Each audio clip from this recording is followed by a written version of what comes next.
Start from the front of the bike, covering all the major components, working our way towards the back. So starting at the front, wheels, 3-spoke design wheel, very similar to the Gen 1 Hayabusa. I can't actually tell any difference myself, but I've been told they are slightly redesigned. Some people on the forums trying to work out whether you can swap the Gen 1 and Gen 2 wheels and interchange them, and it turns out they're quite difficult to do so. So they're basically the same wheel, might be some slight differences, and they are a 3-spoke design, very similar to the Gen 1. Moving on to the brakes. Now these are 4-pot Takiko calipers. They are radial brake calipers and 310mm discs. So these particular discs here are actually the smallest discs you can get between the Gen 1 and Gen 2, working from 99 all the way up to 2019. So I think there were 320mm on the Gen 1 and 320mm on the Gen 2.5, which is 2012 onwards, with the ABS and the Brembo 6-pot caliper. So with this particular design, you've got a 310mm disc and 4-pot calipers, and that's 2007 to 2012, non-ABS. The brakes on these bikes are actually really decent. You get a lot of comments saying that the braking system on the Hayabusa isn't that great, and it may be true when stock, but if you fit some braided lines on there, these are hell braided lines, and if you get some EBC HH sintered brake pads, they're actually not bad at all. And there's not much travel on the lever, there's a lot of feel. The sintered pads help a lot with the feel, and up top you've actually got a Nissin radial master cylinder up there, which also improves the braking feel as well, having that radial master cylinder. So we'll just cover some torque values while we're here. So right here you've got 2 bolts, one there, one here. They're 39 Newton meters. You've also got the sliding pins, one here and one here. Those are the 4 things you need to take off to remove this actual caliper from the disc and from its housing. So there's only 4 things there. You've got the sliding pins, which are 15 Newton meters. So for the forks, this bike's got 43mm inverted Hayabusa forks, and if you look at the actual sliders here, they've got something called a DLC coating, which is diamond-like carbon, and obviously diamond is one of the hardest materials on the face of the planet. So you can actually see by looking at these here, they're in excellent condition. Now this bike has done 32,000 miles, it's had 7 owners. As you can tell by the finish on the discs, it's been used in all weather.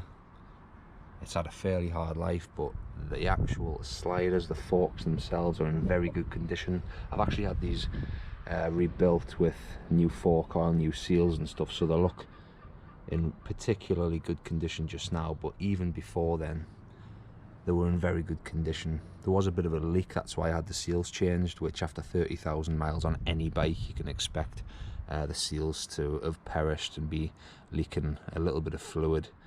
So I've had them rebuilt, but in particular the sliders, this is something that's very difficult to rectify, and you end up needing to replace the forks. So one thing that can be of peace of mind with this bike is the diamond-like carbon coating on the sliders really makes things easy to maintain. You don't need to have your fork seals replaced all the time.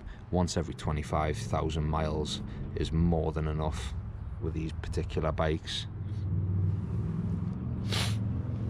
Now, talking about adjusting your suspension, so you've got 3 things to adjust on the suspension. So down here, this is your compression adjustment. Now you adjust this with a flat blade screwdriver, and the way you do it is you insert your screwdriver and you turn it clockwise until it doesn't move anymore. So I'm going to turn this clockwise and you'll feel it click. So that's about a quarter of a turn there, and it clicked. Another quarter of a turn, clicks again. And if you keep going, and when you feel resistance, just come back to the last click, and that's, I believe that counts as 1. So that would be 1, 2, 3, and you keep going until you get 8 clicks, and then that's you stock for the compression. You've also got further adjustment up at the top of the suspension at the headstock here, so you've got more adjustment here. This is for the rebound damping, so that's the same. Turn it all the way clockwise until you feel resistance. Turn it back 1, 2, 3, and when you count to 8, that's you at stock. And obviously the same on the other side here. And then you need a 14mm socket to adjust the preload. So the top here is 0, you then have 1, 2, 3, and there is 5 lines on there, and when you can see 1, 2, 3.5 lines, so the third line and a little bit more metal there, that there is stock. And when you can't see the 4th line because it's depressed into the bike to the point where you can't see the 4th line, but you can see the 3rd line, that there is stock settings. And it's the same on this side as well. So 0, first line's 1, second line's 2, third line's 3. There is a 4th and a 5th line, and to see those extra lines, you put your 14mm socket on there and you unwind, and it'll rise up, and then obviously clockwise to push it in, and that's how you adjust your preload. If you now look down in here, right down in there is your steering dampener. Now when I've been out on the bike, I've noticed the handling can be a little bit wayward when you go around corners at high speed. I do get a little bit of a shimmy on the bars, so one thing you might want to do with your Hayabusa is get an upgraded oil and steering damper with a little bit more resistance. But from stock it does have a steering damper, and for most scenarios it's more than adequate. So moving on to the bodywork, it's fully redesigned from the Generation 1 bike. It has incorporated indicators rather than indicators that stick out on the side. That improves aerodynamics. Up top you've got a slightly taller windscreen, although it is quite shallow, and some people do fit a double bubble windscreen. Myself in particular, I like to keep things as close to stock as possible. Obviously Suzuki have went through a great deal of trouble to make this bike as aerodynamic as possible, and I try to leave the bike fairly stock, and I don't really want to mess with all their hard work, because the bike is designed to be as slippery and as streamlined as it can be. for that ultimate top speed.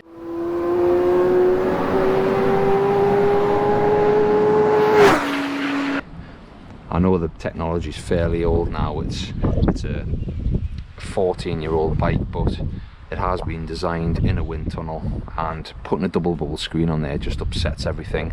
And one thing I have noticed is it does help with regards to having wind hitting your chest, which helps keep weight off your wrists when you're riding, because one thing with this bike is comfort isn't the best. It is meant to be a sports touring bike, but when you ride it for a couple of hours, you do start to notice that your wrists are getting sore. And I'm 28 years old, so a lot of the people that ride these bikes are fairly mature, 40, 50-year-old, and it's definitely not a touring bike compared to something like a BMW S2100R or a Ducati Multistrada or a BMW GS. This here is not comfortable at all. It's probably quite similar to the ZZR 1400, and a lot of people as a result fit bar risers on here to raise the bars, bring the bars closer to the rider, and it's simply because it's a massive stretch to the bars. And one thing that does help is having that windscreen as low as possible, so you get a lot of wind hitting your chest, and it just lifts your body up, takes the weight off your wrists. So there's nothing wrong, in my opinion, with that standard screen. Another thing to note with this particular bike is the Gen 2 had a lot of the tabs for the fairing hidden away, so you can't notice it, and that's to improve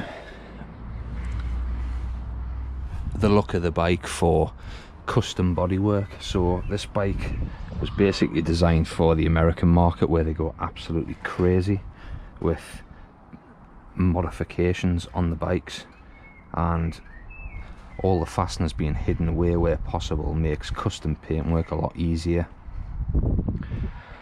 Now moving on to the engine, this is a 1340cc motor.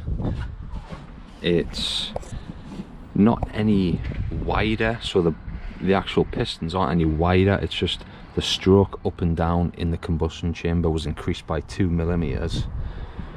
So that enlarged the engine from a 1299cc to 1340. You get a lot of people talking about maximum horsepower. It's all fairly irrelevant, to be honest.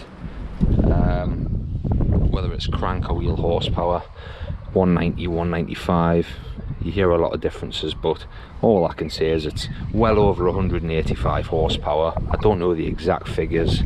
When you run the engine in, who knows, it could be more, could be less, but somewhere around the 190 horsepower mark, somewhere around 140 newton meters of torque, and the compression ratio was increased from 11.1 to 12.5 to 1, which improves fuel economy and engine efficiency. The bike also has lighter titanium valves, a new hydraulic tensioner for the cam chain, lighter pistons, ion coated rings and shot peened conrods. It's also got reed valves in the crankcase now to control pressure waves inside the airbox, and the fuel injection system was actually taken from the GSXR1000 of the time. The fuel tank was increased from 20 to 21 litres for the Gen 2 in 2007. The silencers were changed to a 4-2 system.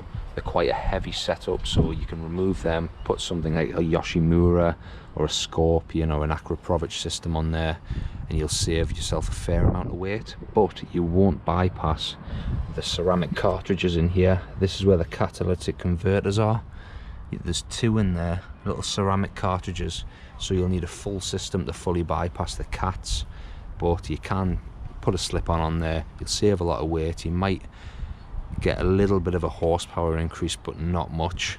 But in particular, I would say these silencers do suit the Hayabusa quite well, and I'm not a big fan of little shorty exhausts that are stuck on the end there, and it just ruins the actual look of the bike. I feel like it looks quite balanced as it is from factory. with these silencers on. So if I were to get something as an aftermarket exhaust, I would go for an R77 4.2 system, because it's not a short system, it's quite a long end cam and it suits the bike very well. Another modification from the Gen 1 was the swing arm. There was a lot of complaints about the swing arm being fairly brittle, a lot of cracking of the swing arm on the Generation 1, so they've improved the rigidity of the swing arm. And there is a common issue on the Gen 2 with this new swing arm. The paint, the finish on the swing arm peels quite a lot. Now you might not be able to see it massively here, but there is certain sections of this swing arm where I've actually touched up the paintwork on the bike. You can actually see I've touched up the finish on this swinging arm, so all this section here is actually hammerite brushed on. You can't really tell from a distance, but I know it's there. And there's a lot of complaints about the finish of the swing arm on this particular bike. Even up there, you can see a mile off there that I've touched that area up, so it's all smooth kind of over this area, but up here that's all painted over and it looks pretty awful. So that's one common fault with the swing arm on this bike. It's fairly poor finish, and you might find that it flakes off, and underneath it's kind of like a whitish colour, so you can see it a mile off, especially if it's a black swing arm. Another little issue that I get on this bike is how much this fairing here bulges out, so I've got a lot of wear here where my boots have been scuffing up against the bodywork. You might need some sort of protector on there, but it's too late for me. Another issue that I get with this bike is I could do with some rear sets, because the spring back on these pegs isn't good enough, and when I'm moving my feet about and I'm trying to get me, if I'm going around the right corner I'm going to want my toes on this peg, and if I go around the left corner I'll want my heel on it, and when I move my feet back and forth it keeps flicking up, and when you're going into a corner it's pretty bad, this flicking up, because it really puts you off, upsets your body position, and then you've got to think about something else when you're going into a corner. Slight changes to the drivetrain. The Gen 1 was a 1740, this is an 1843, so you're gearing up the bike with the front sprocket but gearing it down with the rear, and 3 up on the back is quite close to 1 up on the front. Another thing to note is the reported gearing changes for the individual gear ratios. I'll put a picture up just now, and that basically shows you that the gearing's exactly the same between the Gen 1 and Gen 2. Now the Gen 1 and Gen 2 was reported to have first and second gear closer together and fifth and sixth further apart, but from that picture there you can see there's actually no difference whatsoever. The only difference is the final drive ratio here with the 2 sprockets. The instrument cluster then.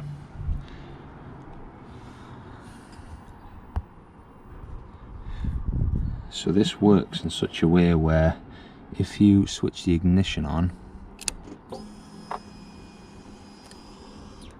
and then you press both of these buttons in, select and adjust, hold it, and then you can adjust the clock. So you adjust the clock by adjust the adjust button, so you go 7, 8, 9, and then you press select, and that takes you over to the minutes, and you can scroll through, press select again, and that's you finished. Okay then, so with the ignition back off, I'll show you the next thing that you can do, and I'll need 2 hands for this. So what you want to do is push the 2 buttons in, hold, turn the key, and that's with the fuel pump on, the ignition on, and then release the 2 buttons, and you'll see the shift light is flashing. So what you can do now is press adjust on that shift light, so you can have it off, solid, or flashing, and I like to have it flashing. So this is basically when the revs climb to whatever you set the rev limiter to, this will flash to tell you to change up a gear. Now if you hit select, that now goes on to the brightness of this light, so you can adjust the brightness of that light. So now that's quite dim. I'll have it a bit brighter again. I'll have it there. I think there's 4 settings on that. Select again. This is your rev limiter now. So you can go from 4, 4.5, 5, 6, 6.5, 7, 7.5, 8, 8.5, 9. Then it goes up in 250 RPM increments from then on. So I'm going to have mine at about 10.5, 10.750 there. That's alright for me. And you hit select again. And I believe that's everything. That's all there is to adjust. Just looking under the seat, because I've not really seen many videos on this either, so the key goes in there, turn clockwise, and the seat pops up. I'll just place you back down here for a second.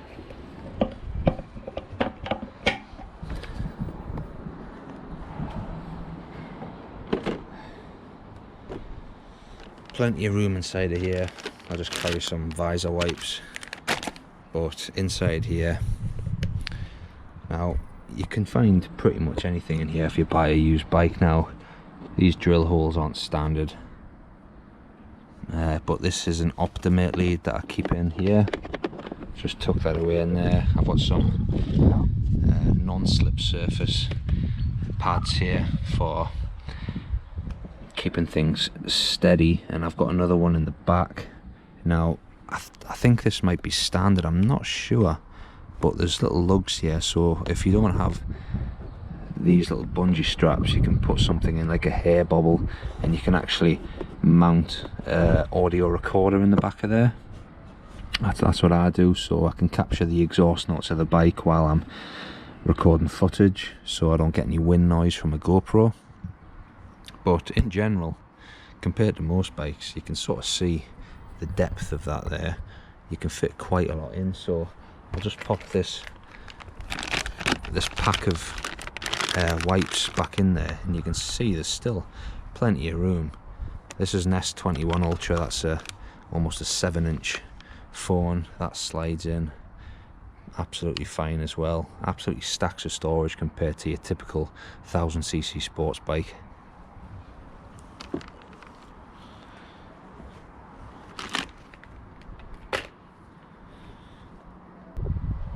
So the next thing I'm going to cover is the rear caliper. Now it's a single piston caliper, it does the job perfectly fine. I've locked the back wheel up a couple of times by mistake, just because I've been a little bit careless and pressed too hard on the pedal, but that just goes to show this bike will lock the back wheel up if you press hard enough on the brake and your caliper's not seized. So if you're having any problems with your rear caliper on a Hayabusa, especially a Gen 2 like this one, chances are you might need to get a new seal kit put in there and just have the piston freed up, get some new brake fluid and get some decent pads. Like I say, these are EBCHH and they're very good. They bite really well, there's plenty of feel, but make sure you're not pressing on them dead hard going into a corner, because you can just get the back end to step out a little bit, and it's quite frightening if you do it by accident, which I did. One thing I did notice when I was removing this rear caliper was there's not very much access between the massive silencers, and in particular this bolt here, and you can't really get in there with a torque wrench, so I just used a closed end ring spanner. Now this here is meant to be 33 Newton meters. The caliper rotating pin is 15, and the caliper sliding pin's meant to be 17 Newton meters. And last but not least, I want to talk a little bit about the rear shock. Now it is very tight in there. There's no way you can really do any preload adjustment on that to the point where you can actually tell what your setup is. Now this is meant to be 195 millimeters in length, the coil itself for standard setup, but you basically have to remove it, set it up and then replace it to be able to measure how long it is. And you can adjust the preload on the fly if you want, but you won't be able to tell exactly how long the coil is, so you're just going to be going off feel. And you'd need a C-spanner right at the top of there,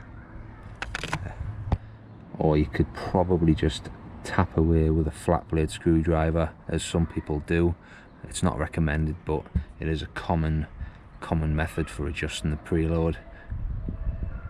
The next thing you can adjust is just above the coil itself. You can see the flat blade, same as the front forks. You can adjust that with a flat blade screwdriver. You turn it all the way clockwise until you feel resistance, bring it back to the first click, and that counts as 1, I believe, and then keep going a further 7 clicks until you're 8 clicks from the point in which you feel resistance when you're turning fully clockwise. And then the very last one is at the bottom of the shock. Now, it's actually hard to find this one, and I'm gonna need to have a little look.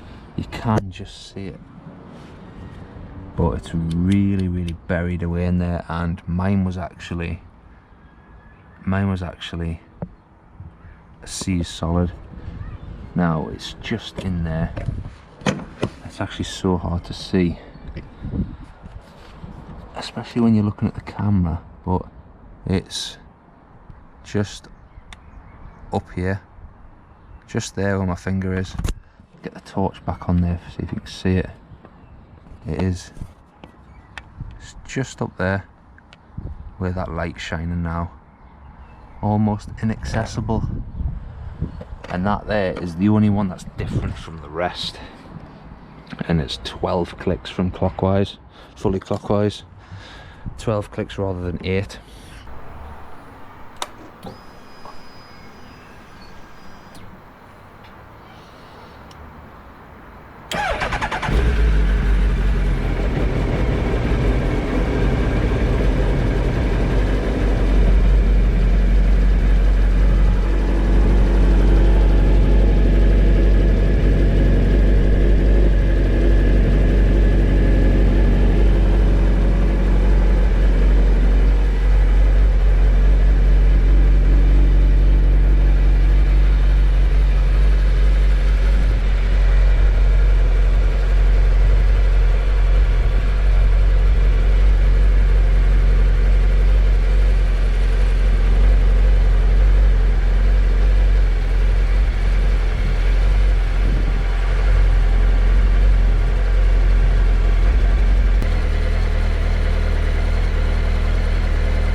a bit about the Hayabusa's handling, the ergonomics, the comfort, the switch gear.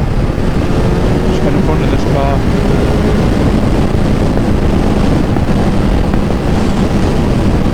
The first thing I want to talk about is the handling at high speed.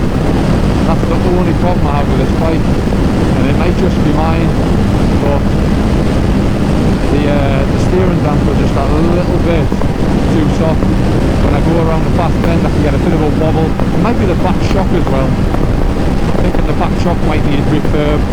It did look very rusty when I was looking around the bike, and you'll probably have noticed, and I spoke a bit about it when I was doing the walk around. So I think maybe a new shock, stiffer steering damper, and then that would absolutely make this bike perfect, because every other way I could possibly review this bike would only end up with a positive review. I've got no qualms with anything. The engine is absolutely stonking. I've ridden an S2100R, I've ridden an R1, I've ridden a GSX1300R. I've even been on a Super Duke R, KTM Super Duke R, and the Hayabusa is just as powerful and torquey as the 1290 Super Duke, and this is a 21 plate as well, the brand new one. And I just thought the Hayabusa is about the same, between 4 and 9,000 RPM as the Super Duke 1290, and then obviously above 9,000 the 4-cylinder comes into play. To be fair, it doesn't rev out as much as some 1000cc bikes, because it's a 1340cc. You don't quite get that ultimate high revving top end, but the thing is, compared to an S2100R, this bike here I noticed was a lot more torquey. It would get up to speed a lot quicker. Coming out of corners it can be in any gear you want pretty much, and it will just pull. And bearing in mind it's got an 18 tooth front sprocket and the gearing's very, very long. It's just absolutely unbelievable the way it accelerates, and that's due to that massive torquey motor.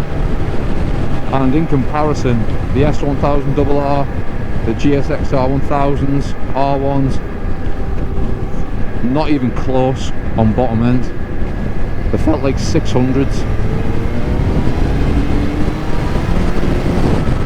And then when the revs start to climb up, about 9-10,000 RPM, it's just as fast as a Gixxer 1000, and you're talking like 12-13 plate onwards. And this here is a 2007 bike, so they can hang with more modern bikes, modern 1000cc bikes, lightweights. And this is heavy. It's a 250 kilogram bike compared to something around 205, 210 when you're talking about a super bike. But it really does not feel a lot heavier. It feels almost as nimble. And because the suspension is set up so well for the road, which it really is, it's more manageable, it's more, you've got more confidence when you're on the road. You go to lean into a corner, you set yourself up and get your feet position right. You get one bump cheek off the seat, you stick your knee out, you look through the corner, and if you hit a bump on a super bike, chances are your riding position is going to be messed up. But with this, your riding position stays where you want it because it just glides over bumps.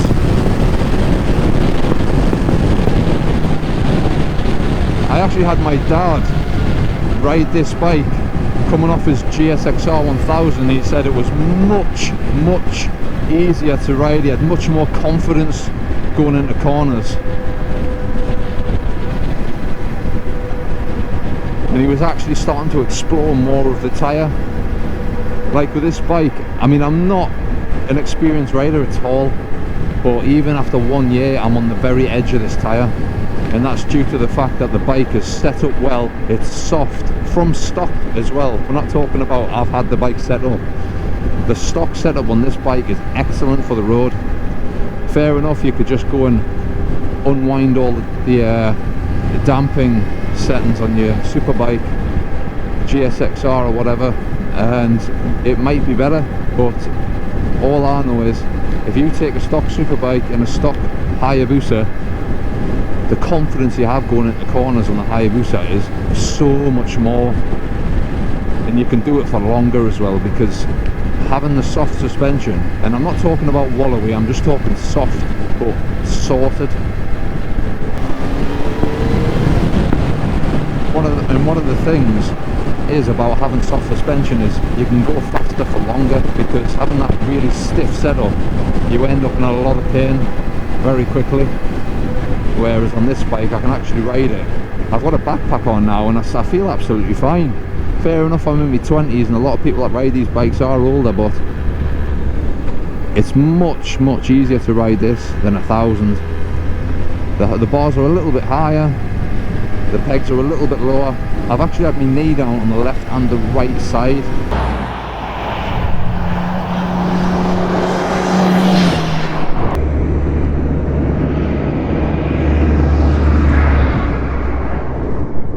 And the pegs haven't bottomed out. This road's really bumpy now. There's a lot of bumps on this road, but I'm just not feeling them at all. I'm not feeling them one little bit. And one thing I've noticed with this bike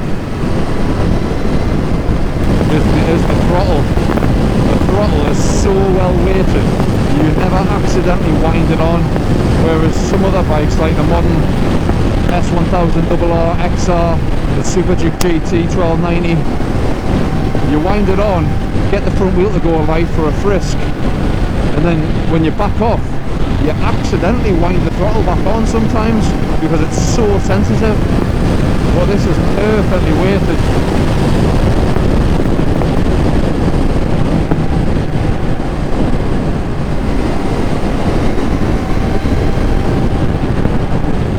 Here we are coming into a nice little left-hander down here.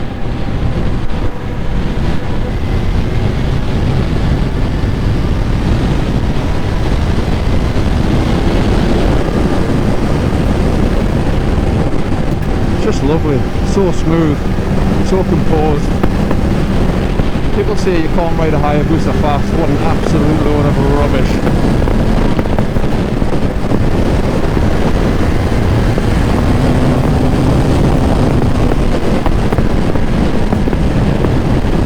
Fourth gear is fantastic on this bike.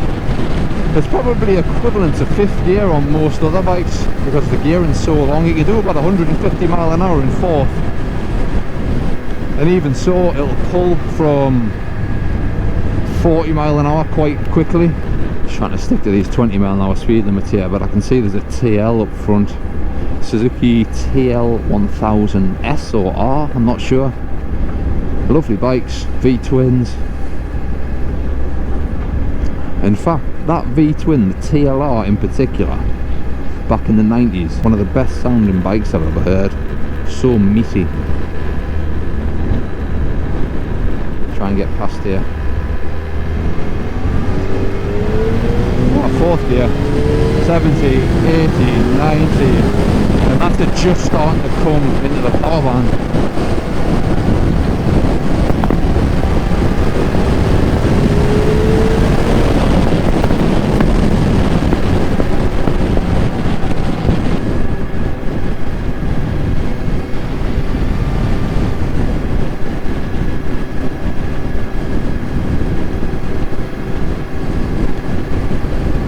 This is not what you want.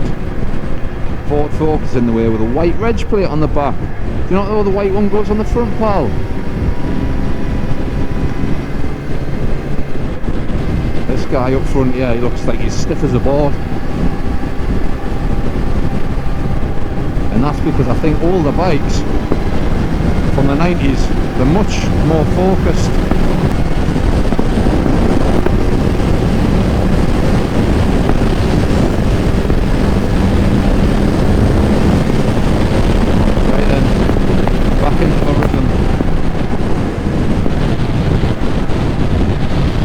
into a rhythm.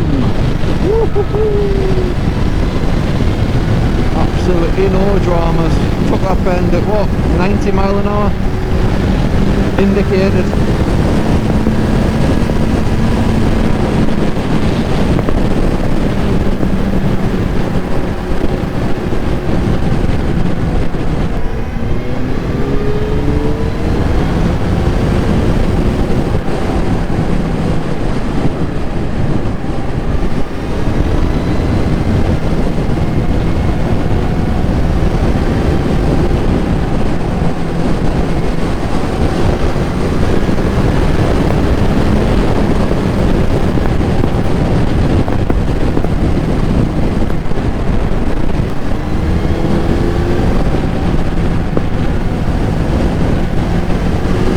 Speaking about the brakes, like I was saying in the walk round, I think they're absolutely fine. There's plenty of power.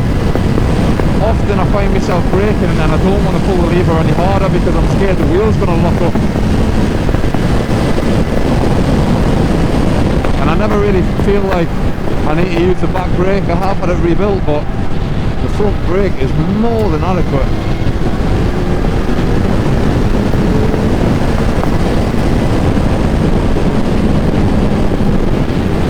Usually a two-finger operation.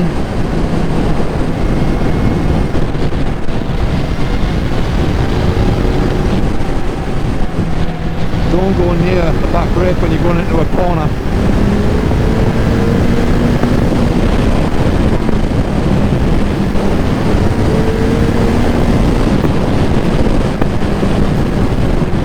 And the power's just so amazing. There's always torque there. You can just pull and pull no matter what gear you're in, no matter what speed. It's just so easy, and the wheelbase is long enough so that you're never finding the bike's getting flighty. You never ever feel like the bike's getting flighty. You don't need to slow down, you don't need to be ginger on the throttle coming out of a corner unless you went right over, and then it's a traction issue. But even going over crests in third gear, you can just wind it on, and the sense of speed isn't that great because the bike's so big and stable. Whereas other bikes, I can imagine a ZX10R C2H, that would be absolutely terrifying.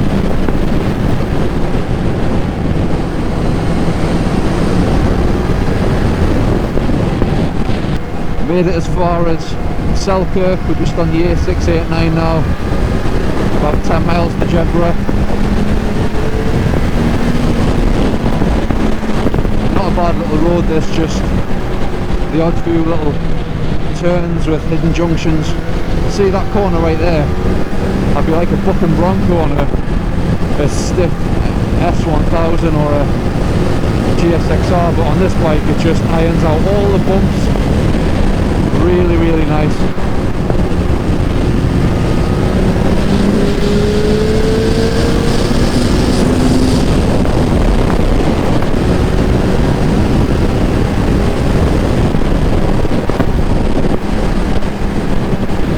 Nice little bend this.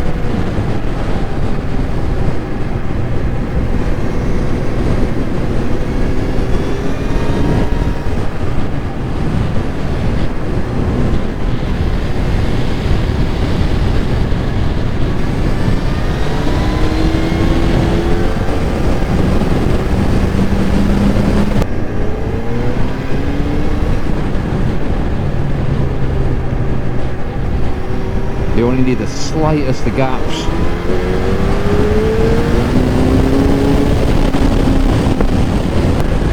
I prefer to be in fourth gear on this bike, just that little bit smoother on transition on and off the throttle. But like I said, the throttle position sensor on this must be excellent because there's just absolutely no accidental jerks forward or backwards.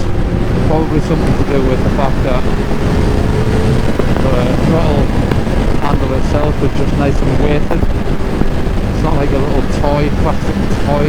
I've had some serious bother in the past with that S1000R and the KTM.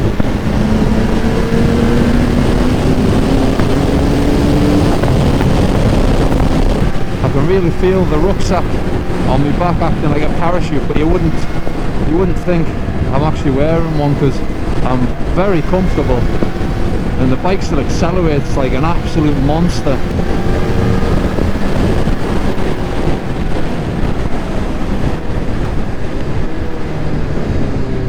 Hate trying to get out on this bit, the 868, bit of a nightmare.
Many police cars over this hill, so no, nothing.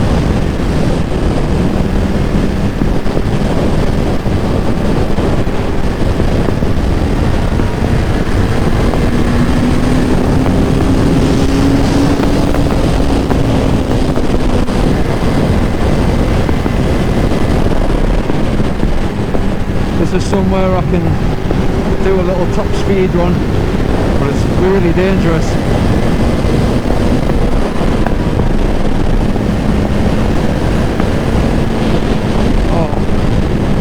Normally do 186 up there indicated, but just going to take it a bit easy.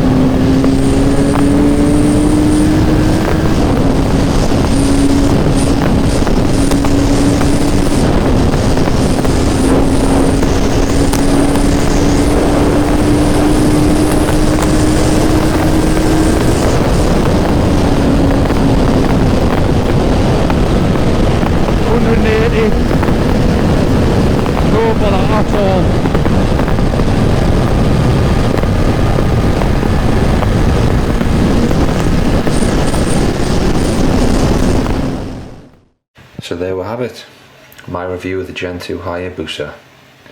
Pound for pound, one of the very best bikes you can buy. Mine owes me less than £6,000, and for that sort of money, you can't buy a better bike. It does everything you need it to do.